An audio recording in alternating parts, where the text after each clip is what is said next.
ऐसे ही हमारे राष्ट्र की सीमाओं पर यदि विदेशी ताकतें आंख उठाकर देखने की जरूरत करती हैं, हमारे अंदर का नेशनल प्राइड, राष्ट्रीय स्वाभिमान का भाव ये जाग उठता है और हम अपना सब कुछ न्यौछावर कर देने के लिए तैयार हो जाते हैं। 1965 के युद्ध में आप सबने जो शौर्य और पराक्रम दिखाया है वो इनक्रेडिबल था। 1965 का वार सिर्फ एक छोटा मोटा यह वार नहीं था, बल्कि यह भारत की ताकत की एक परीक्षा थी। मैं बैठे बैठे इसी नतीजे पर पहुंचा, एक सेंस ऑफ प्राइड, स्वाभिमान की भावना। और मैं समझता हूं कि इंसान की सबसे प्रबल, सबसे बड़ी और सबसे मजबूत यदि भावना कोई होती है तो स्वाभिमान की भावना होती है, सेंस ऑफ प्राइड। और ये सेंस ऑफ प्राइड व्यक्तिगत भी होती है। हमें यदि कोई अब शब्दों का प्रयोग कर दे, हमारा सेंस ऑफ प्राइड जाग उठता है और उससे हम दो दो हाथ करने के लिए तैयार हो जाते हैं। वैसे ही हमारे राष्ट्र की सीमाओं पर यदि विदेशी ताकतें आंख उठाकर देखने की जरूरत करती हैं, हमारे अंदर का नेशनल प्राइड, राष्ट्रीय स्वाभिमान का भाव ये जाग उठता है और हम अपना सब कुछ न्यौछावर कर देने के लिए तैयार हो जाते हैं।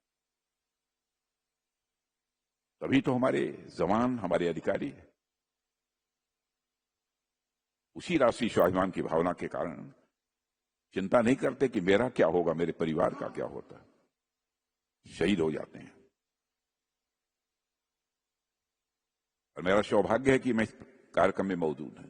इस कार्यक्रम के इस स्वरूप के बारे में मुझे बहुत अधिक जानकारी नहीं थी, लेकिन यह था कि कोई कार्यक्रम होने वाला है जिसमें आप सब यहां आने वाले हैं और आप सबके बीच आना, मैं समझता हूं कि मेरे जिंदगी का एक बहुत ही सौभाग्य का क्षण है, ऐसा मैं मानता हूं।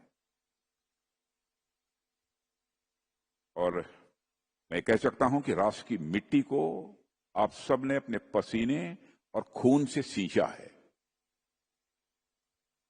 1965 के युद्ध में आप सब ने जो शौर्य और पराक्रम दिखाया है वो इनक्रेडिबल था।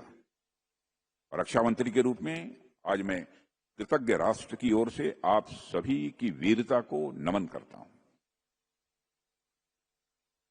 1965 का वार सिर्फ एक छोटा मोटा यह वार नहीं था, बल्कि यह भारत की ताकत की एक परीक्षा थी। और उस दौर में जो परिस्थितियां थी उसे देखते हुए पाकिस्तान ने यह सोचा कि इन्फिल्ट्रेशन से और गुरिल्ला टैक्टिक्स से और अचानक हमलों से वह भारत को डरा देगा, तो वह भारत को पीछे कर देगा। और हमारे दुश्मन यह जानते नहीं थे कि भारत की मिट्टी में पला हर जवान इस भावना के साथ पला होता है, इस भावना के साथ बड़ा होता है, चाहे कुछ भी हो जाए, लेकिन इस देश की सॉवरेनिटी और इस देश की इंटीग्रिटी पर वो किसी भी सूरत में आंच नहीं आने देगा।